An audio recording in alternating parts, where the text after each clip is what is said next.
Bonjour ndeko na ngai ya Angleterre, ya Europe mobimba, États-Unis, partout au monde.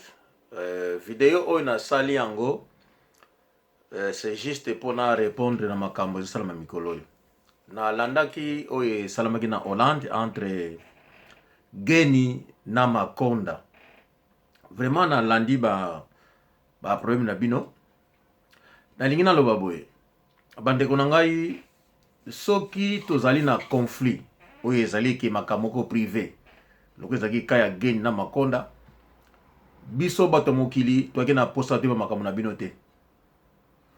Mais tomoni ke komi sikoyo soki Congolais na Angolais bakomi na conflit na bango ezali ba conflit privé et komi kaka metala muzombo oyo.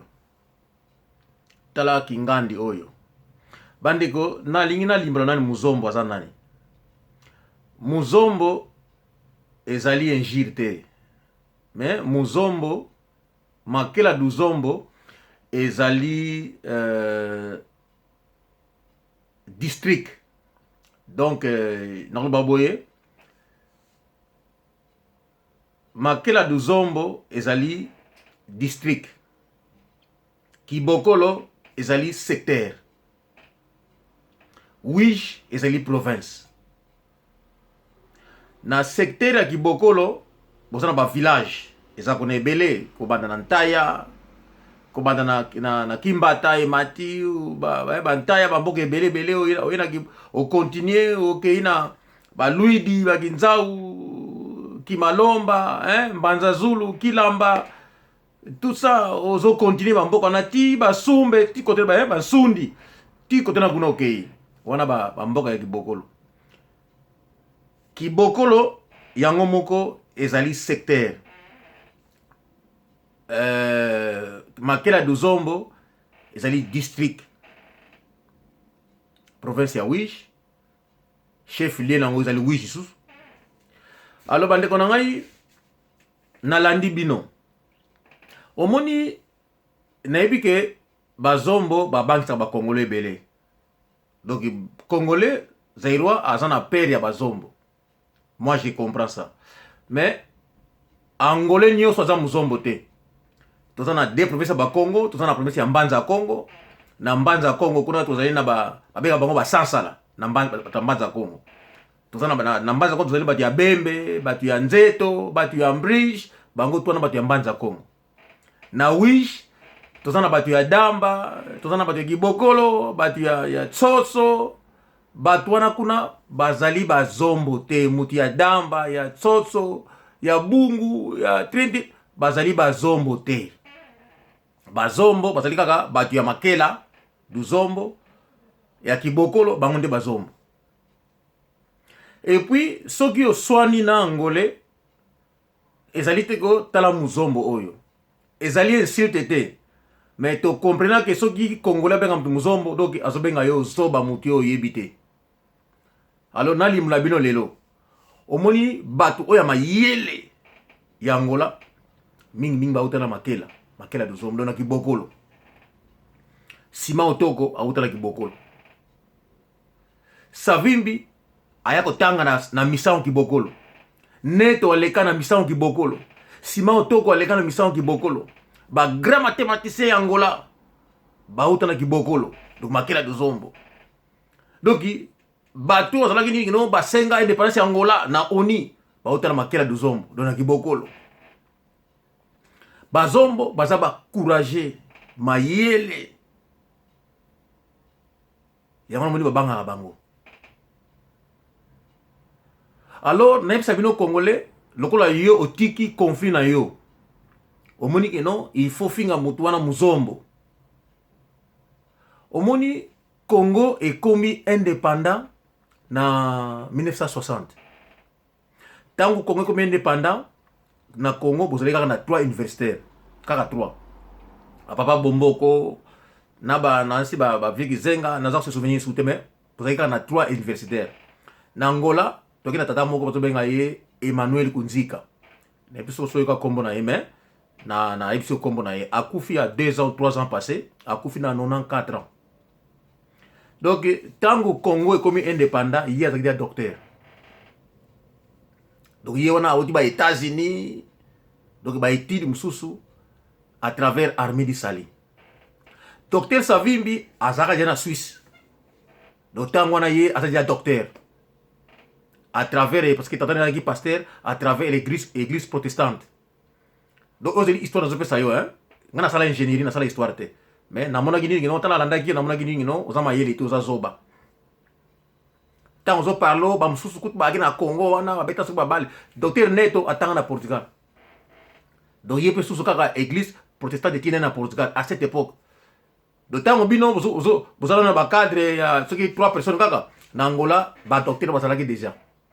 Soko tuni ba ba za viva vieux zenga za vivant.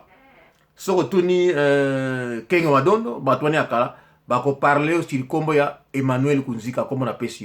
D'ailleurs c'est lui qui a écrit à l'ONU, à cela qui demande que non en tout cas Malam Kutu Angola comme indépendant. Donc c'est lui qui a fait ça. À Koufina, 94 à 94 ans. Viwana. Ce qui à Koufina 94 ans. Oui. Donc à Koufina il y a 2 ou 3 ans passés. Tatawana. Donc ça histoire donc Neto zakita docteur tangwana bino zeka na 3 universitaire. Ngai la gena oncle la ngai comme ni Antonio Godiezo. Ye azalaki promotion à liboso ya université Lovanium. De temps basa l'université Lovanium au Congo, promotion à liboso oncle la faisait partie. Et voilà na mbona ni. Ba tenimo ba tenimo officier, ba kepi officier zeka ba donc mon école les ngiri donc oncle devait être la pression. N'a ko comme na Mbiringali Gonçalves. À cette époque, il est na Tchécoslovaquie. Donc docteur de tant la bino zubundra ba cadre na université 3 cadre il y a docteur. Oba yebi astara pe na ministère extérieur. Donc il y a ressort extérieur en Angola. Donc ça quand on pesa ba rappel quoi. Donc Muzombo azazobate.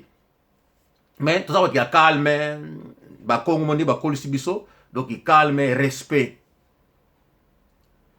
Tout ça il faut ba yumate. Omoni tata moko na kombo na ye Manuel d'Oliveira. Abotama na Angola en 1915, aye na Matadi en 1921. Ye oya banda musique asaba nzembo umbanzange moyo etare. Comment na ye azalaki angolais. Na 85 azongi na Angola ki kufana. Donc ba angolais o ba ya na Congo, ba ntu ba zonga na bango. Ba kufana na Angola. Donc ba ya te po ba boto la ndenge Rwanda zo sala te ba sala na bango yango te. Donc ezala posa na bango te. Donc foka ba zonga na Congo na Angola ba yo kufela kuna. Vesa mangwana asa zonga déjà. Donc bango tout suka na bango ba zonga toujours. Donc angolais azana motema mabete te azana ngote. Omoni muti lo ba di no ayekuto na Congo to eda bango te bo eda bino bangolais te. Omoni vieux Olden papa Olden Roberto qui a fini là à Botem 1925 à Botem na Matadi. Donc à Botem kuna koli kuna ti ba yeki sasa. À cette époque Congo na Angola zelo nga mboka moko ba frontière ezalaki te. Tango na ba réfugié na Angolais bazalaki te. Donc ba Angolais ya noki basala bilanga na Palabala, basala bilanga na Vivi na Kionzo, ba oyo lelo bobenga ba mboma, sont des Angolais. Parce que na tango na sala bilanga kuna na poko azonga. Avec l'état ba mediko construire banda kuna bango bisika basala ba bilanga. Eza même kana ba kabinde.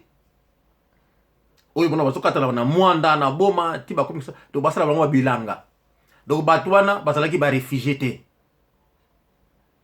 Ramona geno, lokolo na Congo bozanga ba meti, bokumisi ba kabinde ba congolais. Te bazala bango ba angolais parce que kabinde za kana Angola. Bamboma oya Palabala, oya Kionzo, non bazali ba angolais obote na noki basala ba bilanga. Donc à cette époque, frontière ezalaki te, tout on a faisait partie à Angola. Donc muto na koko ko se déplacer à qu'est-ce qui kwapi a sali bilanga na ye, vie na ye continuer.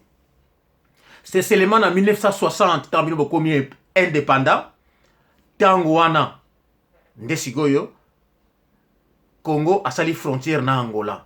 Alors ba oyo listu bayaki après 60 tango na upa et ko attaquer bangolais oyo oppression portugaise yé ba ko attaquer bangolais oyo parce que c'est regroupé pour la lutte armée contre les portugais pour l'indépendance na bango. C'est à cette époque bangolais wani ko kima na 1960 ba bimi ba ke na Congo.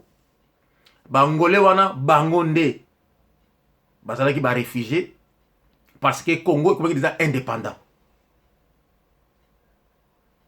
Donc bangolais wana bayambaki bango na compte ya ONU, pas gouvernement congolais mais ONU. Alors ba wana ba bangna 1960 tabazoke na Congo ba mi kutelaki déjà bande comme sous bateli kuna oyo ba mana bango déjà kala. Oyo basala ba bilanga ba s'installa kuna ba continue vivre bango la mboka na bango wana mona ndiki no na ba kwilingongo ba Kimpese, il y avait des Angolais kuna au batando, ba botama kuna, ba kola kuna, ba sala ba classe kuna, ba keba universitaire, ba zonga, ba poste na ba siza. Donc ce sont des Angolais qui sont nés là-bas, grandis là-bas, ba kenda kout ba parla ba kenda avant indépendance. Donc ba tuana ba sala ki ba réfugié angolais te. Ba zaki ba angolais oyo, ba sala kaka na mabele na bango. À cette époque mabele wana zaki kaka toujours l'Angola. C'est seulement en 1960 tant beaucoup indépendant ba kaboli yango partout on est parti à Congo. Mais bangolais wana kuna ba tikala kaka na bango parce que balingaka toujours mboka na bango ba mboka pa ba uta ndenge ba de foka bazonga na Angola, ils sont restés comme angolais et congolais aussi parce qu'ils sont nés là-bas, grandis là-bas.